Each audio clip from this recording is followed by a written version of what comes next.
ایک دفعہ کا ذکر ہے کہ ایک دور دراز کے مگر ایک خوبصورت اور غریب گاؤں میں ایک عنایا نامی لڑکی رہتی تھی۔ عنایا کی زندگی سادہ تھی مگر اس کے دل میں خوابوں کا ایک جہاں بسا ہوا تھا۔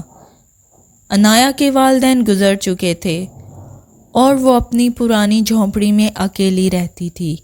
وہ دن بھر محنت مزدوری کرتی مگر اس کے دل میں ایک امید تھی کہ ایک دن اس کی زندگی ضرور بدل جائے گی۔ اسی گاؤں کے قریب ایک عظیم الشان محل تھا جہاں خوبصورت اور نیک دل شہزادی مریم رہا کرتی تھی۔ شہزادی مریم کو اپنے محل کی دیواروں سے باہر کی دنیا کا بہت کم علم تھا، لیکن وہ ہمیشہ لوگوں کی بھلائی کے بارے میں سوچتی رہتی تھی۔ ایک دن شہزادی مریم نے اپنے وزیر سے کہا، میں اپنے لوگوں سے ملنا چاہتی ہوں، مجھے ان کی زندگی کے بارے میں جاننا ہے۔ وزیر نے حیرانی سے کہا، مگر شہزادی، آپ ایک شاہی محل کی شہزادی ہیں، آپ کے لیے مناسب نہیں ہے کہ آپ گاؤں میں جائیں۔ مگر شہزادی کے ارادے پکے تھے، اس لیے شہزادی گاؤں کی طرف روانہ ہو گئی۔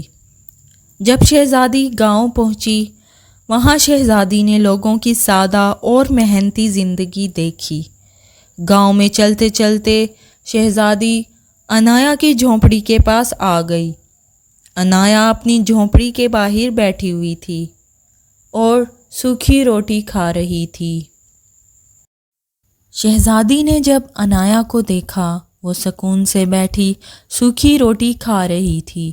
اس کو دیکھ کر لگا کہ جیسے عنایا کو اپنی غریبی کا کوئی دکھ نہیں۔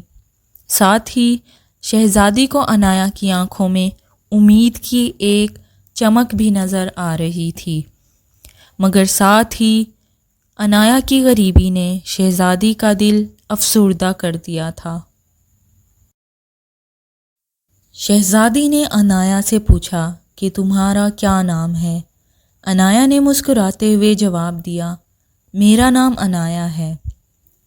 شہزادی نے پھر سے پوچھا کہ تم کیا کام کرتی ہو؟ عنایا نے جواب دیا، میں لوگوں کے گھروں میں کام کرتی ہوں اور اپنی زندگی ایسے گزارتی ہوں۔ شہزادی نے کہا، تم اتنی محنتی ہو مگر پھر بھی تمہاری زندگی اتنی مشکل کیوں ہے آخر؟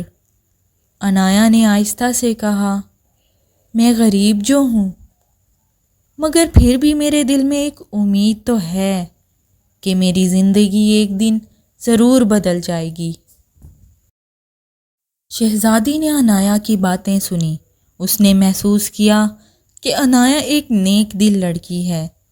شہزادی نے عنایا کو اپنے ساتھ محل چلنے کی پیشکش کی، مگر عنایا نے کہا کہ میں اپنی محنت سے اپنی زندگی گزارنا چاہتی ہوں، میں کسی کے احسانوں پر جینا نہیں چاہتی۔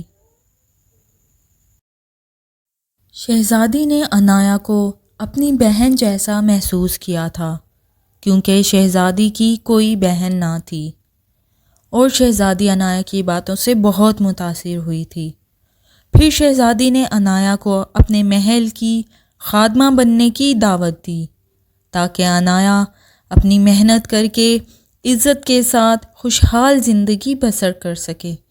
عنایا نے یہ پیشکش قبول کی اور شہزادی کے ساتھ محل کی طرف روانہ ہو گئی۔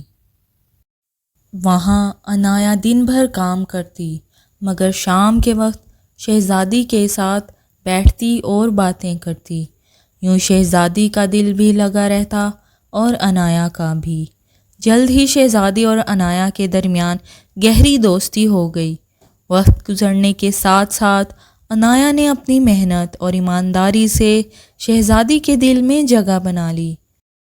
ایک دن شہزادی نے عنایا کو اپنے والدین بادشاہ اور ملکہ کے سامنے اپنی بہن ماننے کی خواہش اظہار کی۔ اس پر بادشاہ اور ملکہ نے شہزادی کی اس خواہش کو قبول کیا اور عنایا کو شہزادی کا درجہ دے دیا۔ اب عنایا محنت اور نیکی کی وجہ سے ایک شہزادی بن چکی تھی۔ اس کی محنت، ایمانداری اور محبت نے اس کی زندگی بدل دی تھی۔